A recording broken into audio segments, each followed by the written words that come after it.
Great to be here, and we are drilling right now, as you can probably tell from this headline or intro photo. So yeah, we're in Vicuña. We have a big land position in Vicuña, 120 square kilometers. I was looking at a reference point slightly bigger than Vancouver to give some perspective. So a very big piece of land in, like Eric says, an extremely prolific mineral belt with some of the biggest discoveries in the world that have been made in recent years: Filo del Sol, Lunahuasi, most recently Jose Maria, Las Aladas, and there'll probably be quite a few more added to that list over the coming 5 or 10 years. We've already identified a lot of targets on this property. We have already identified a clustering of porphyry and epithermal targets. And what's quite unique about Vicuña is the telescoping that's taken place. You're literally right at the top of the Andes, and you've had a lot of telescoping, which is basically rapid erosion and rapid uplift at the same time, that has produced some very unique geology. And we'll get into that in a bit more detail, but really super giant deposits are being found up there. We have a very strong technical team, like Eric touched on. Hernan Vera, our CEO, ran Barrick in Argentina, ran Yamana, ran Anglo Gold Ashanti, built 3 major mines in Argentina, oversaw the production of over 15 million ounces of gold. Very established mining figure in country. Privately bought these claims, is our biggest shareholder, is our CEO. We have David Royal as our chief technical advisor. Dave has made multiple epithermal and porphyry discoveries all around the world. Ran exploration in the Andes for 10 years for Newcrest and Mount Isna, which became Glencore back in the 90s.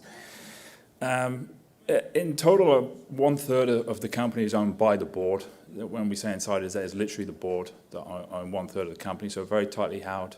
And we're trading in the mid 20 million market cap today, so I think it's quite a good entry point still for new investors. Here's a bit more on the people. We touched on Dave and Hernan. We have a very strong in-country team, really thanks to Hernan. Renando Lopez is our project manager, was a mine manager for Yamana, and also with Hernan back at Anglo Gold before that. We have some very strong local geologists. Gladys Castro ran the exploration for Anglo Gold on part of our property back in the early 2010 period. And like Eric touched on, we have some strong capital markets expertise on the board. Jimmy Lim is a friend of mine from Hong Kong, very established resources banker in Asia, and great to have Jimmy's expertise on the board. You can see recently did a pretty big deal with BHP. So in total, we've got 65.4 million shares on issue. Based on our year-to-date VWAP, about 24, just under 25 million market cap. We've got, the financing was done at 20 cents with a half warrant at 30. We raised $5.9 million. And we've been trading pretty good volume, just under 400,000 shares a day over the last 3 months. So jumping into Vicuña, I think most people are quite familiar where it is. It was perceived as a gap between 2 of the big mineral belts in the world, Mount Congo and now Indio. And particularly the Lundin Group of companies have proven it's not a gap and will probably be the source of a lot of metals to come over the coming decades, if not longer. We're focused in the northern part of Vicuña, and Richard Sillitoe, who's really regarded as the godfather of the porphyry, put out this paper last May with really the Lundins, defining what they call the Vicuña belt. And you can see here on this image in the light gray at the back is the Vicuña belt. The Lundins control all the green, we control the red. And just touching on, the uniqueness of the geology. And look, what you've got up here is high sulfidation epithermal systems, which are big in their own right, porphyry systems, which are big in their own right, and the 2 of them are mashed up.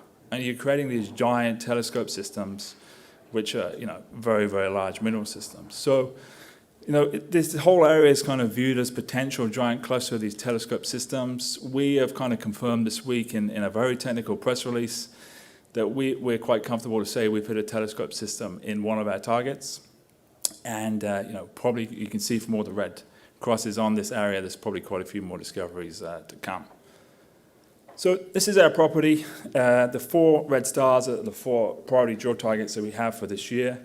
We've put a hole into La Peña, Tambarias, and we're putting 2 holes into La Agita. And we'll kind of communicate as we progress where the remaining holes go. pretty comfortable to drill into April. We'll be a bit weather dependent into kind of mid-April, how far we can go, but done about 2,000 meters as we speak, and on track to get to around 4.5 is which our projected drill meters. So this is La Gita. This is where we're particularly excited about. I think the first 3 holes, this is the one we're most excited about, and kind of wanted to get this out so I could openly talk about it here and at PDAC. Unfortunately, still no essay results and a lot of questions without essay results. But you know, we've intercepted a high sulfidation epithermal system at the top. We knew from historic drilling by Eldorado Gold here there was epithermal mineralization. What we didn't know was what the nature of that epithermal mineralization was, and we've seen in this first drill hole it's very clearly high sulfidation. We've got Viggy silica, which is very interesting. If people familiar with philo will know, they had a lot of bonanza grade in the Viggy silica stuff. It's a good sign of a very powerful system below, so you know, very encouraging seeing that. And we believe probably quite an extensive lithocap at the top. So, you know, quite excited what we've seen here. This is really kind of getting prioritized, I think, for the next few holes at least. And you can see here from the IP and the ground magnetics some great anomalies. And you can kind of make out as well the structuring, which is exciting us as well. In Vicuña, that what you find is that the deposits are at the meeting point of northwest, northeast crosscuts. And pretty clear from both of these geophysical anomalies you can see. Actually, maybe I can show you with a pointer. You see quite clearly here we've got northeast, northwest, northeast, northwest.